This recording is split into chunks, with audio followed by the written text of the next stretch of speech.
Welcome everybody to day 20 of the 30-day Trader Induction. This is the Fibonacci tool, and today we're going to be going over what the Fibonacci retracements and extensions are, what the key levels to look at are, how to draw the Fibonacci correctly because it's very subjective, and then how we can use these retracements to identify entry points, stop loss placements, and then the extensions to identify the profit targets.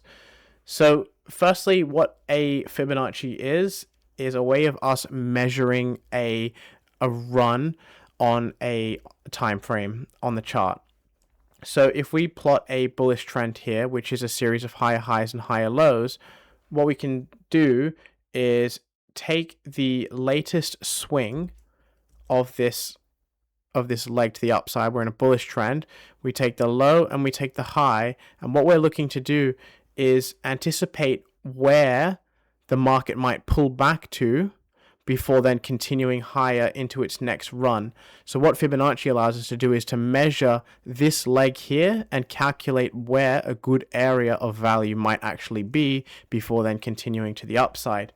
So to do that, we grab the Fibonacci tool and we plot on a bullish trend the high down to the low. Now, the reason I'm doing high to low instead of the default settings on the tool is because I've inverted it, and I just feel like it makes a lot more sense to have it inverted. So click on that button here, reverse, when you go into the tool settings.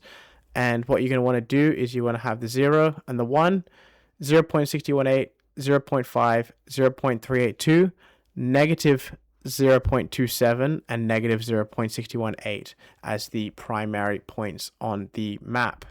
You can also throw in a 78.6, which is another very good level that I have historically used but no longer do. I use 73.6. So these are the Fibonacci retracements down here on these price points, and then these are our extensions out the top. And basically what's happening is the Fibonacci tool calculates the high and the low and then projects outwards to the upside the extensions based on this leg, and then these are the retracements down in. So this is 38.2% of a retracement of this overall leg, and that's what a retracement means. And then an extension is just taking the negative 0.27% of this range and then projecting it out to the future. So what Fibonacci allows us to do is identify where areas of value are. We know that the 0.5 is in between 0 and 1, which is the high and the low of the leg. So anything above this area here, above the 0.5 extension, is a premium market, and everything below that is a discounted market. And generally speaking, we want to be buying in discounted markets to take that to the upside and selling in premium markets. We'll cover that in a later video, but for now we're just looking at the actual measurements of the tool and what they represent. So when it comes to the reason we use Fibonacci, we don't always want to use it just in isolation. Although it's a very strong way to identify where the market might head next, we want to use it as a tool to confluence other factors of the trade before we actually just jump in and blindly bid the 0.618 up into the extensions. So these extensions here that I'm using is firstly the 0.5, which is equilibrium, 0.618, which is the golden ratio found in nature, and that's like the Fibonacci spiral, and then the 0.382 is the inversion of the 0.618. So these are the three primary ones that are the most important, but I also have the 0.736 on there because I use that as a stop loss placement, which I'll cover in a minute. Now, the reason that we want to stack confluences on the Fibonacci is because the Fibonacci orients us, but the actual price action and the market structure and the support and resistance is what gives us that supply and demand that we can trade off of. So when we're in a bullish trend here, for example, price has broken through a recent level of resistance, now acting as support. What happens is we plot the level, we plot the Fibonacci, and we have an alignment here around that 0.618 retracement level. That's two very solid confluences suggesting that price may want to retrace back down into that level here before then forming a higher low and continuing to the upside into one of these extensions up here.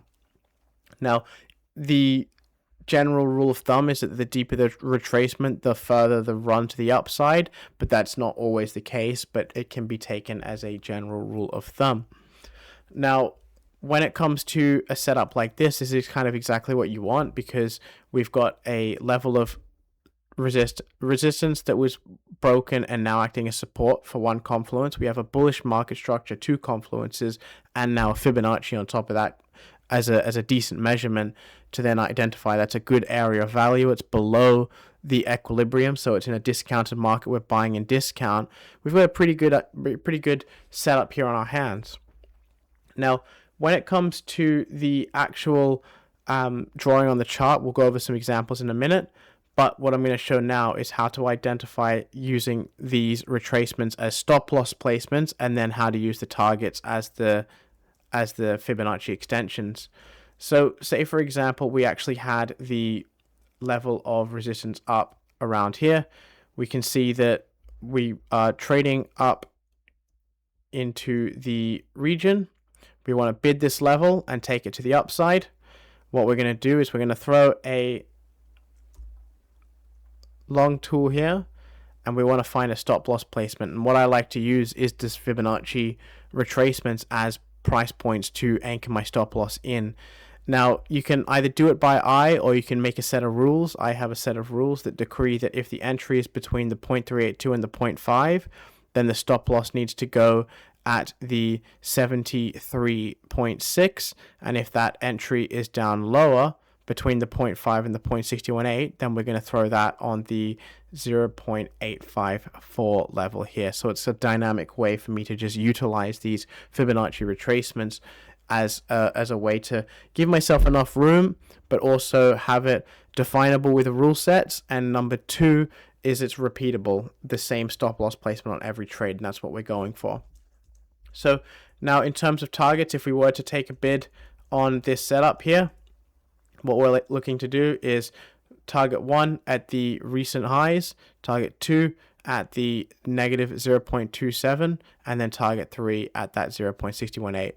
Now, what we're kind of anticipating is that these Fibonacci tool will tell us where these cycles of like Elliott wave theory and market structure will come to an end, and we're looking for a reversal. So the three main points where a trend can fail is the recent highs, and it could just pull back down and shift into the bearish. We could have the extension all the way out into the negative 27 and then pull back into a higher low before continuing higher.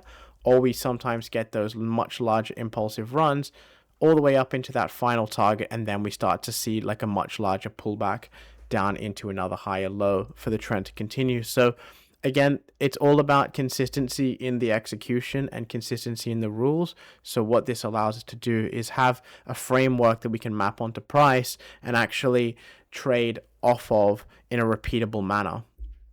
So let's do some examples on the live chart now. Let's do some examples. So S&P 500, for example, today there's a really clean short coming up on the S&P.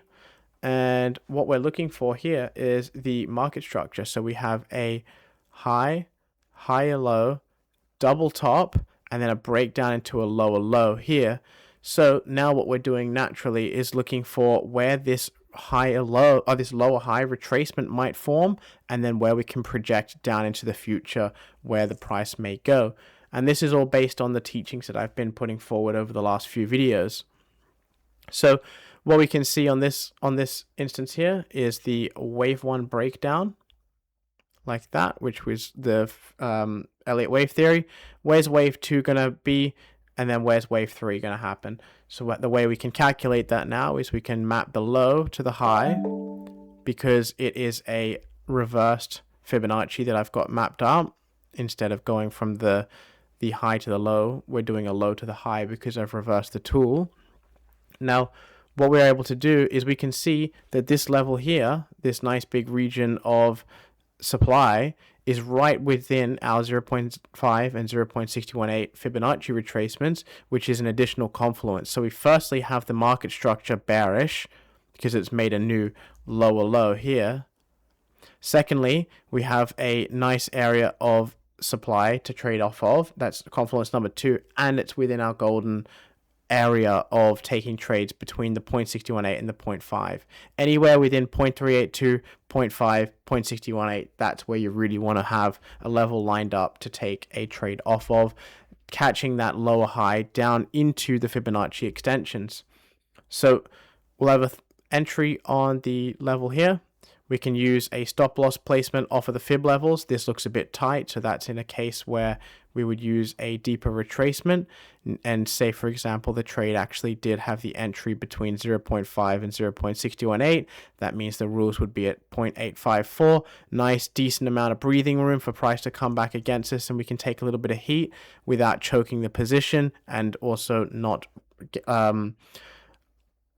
throwing away opportunity in the form of reward. Now, first target would be down at the recent lows. Second target would be the negative 0.27 extension, and then the negative 0.618. Now, you'll notice that in this case, the target doesn't actually fall on one of these levels. That's not a bad thing. It's kind of just saying to us here that, look, this trade might actually have a bit more leg to run than the recent lows, the negative 0.27 extension. So we can comfortably put a target around the 0.618. If we really want to get ambitious, we can put it at the level if we just want to take it to target. Or if we want to take a bit more of a conservative stop, we can put it at the negative 0.27. The icing on the cake is when you actually get a level or a region that you've plotted on earlier, like support and resistance, matching up perfectly with those extensions, like it has done here with the retracements. That's the awesome kind of approach. So that's just one little example here. If we just jump out to a higher time frame to show the fractal nature of things, we can do that. So let's find a Fibonacci retracement. This one looks pretty good here. We can see that we've got a high, higher low, higher high, a pullback down quite deep, and then a run to the upside. So now if we just plot a Fibonacci from the high down to the low, if we go to the daily time frame so we can get it a bit more aligned, here we go. This is a really nice example. So we have the wave 1, wave 2 looking to capture wave 3. Before, we didn't know where this actual higher low would be. So what we do is we know we're in a bullish trend. We're looking for a bullish trade. Number 2 is we map out the recent areas of support and resistance. And then we finally throw in the confluence of the Fibonacci. And we can see that it's within the 0.5 and the 0.618 is that level. That's going to be a really nice area for us to actually throw a bid on. The entries then within the 0.5 and the 0.618, so it's probably going to be unlikely we want our stop being this tight. Let's throw it in the 0.854 for the stop loss placement, and then we're looking to target the recent highs up here, negative 0.27 for target 1, or if we're lucky, we can take it all the way up to negative 0.618, and as you can see, that's exactly where it went before completing the Fibonacci cycle and selling off ridiculously. Now, it's just a really nice, clean example of how once price hits these extensions or the recent highs, that the price and the trend and the market structure and the wave counts tend to reverse and then start their next leg. So this is a super nice, easy example. You can also see here now we have a fractal nature of market structure playing out where we have the higher time frame wave 1, wave 2, wave 3 now actually coming down to a lower time frame where we have a wave 1, wave 2, and wave 3 here. So let's dig into that quite quickly now. We can just quickly map a Fibonacci there so we can not lose it. Step down to a 4-hour time frame.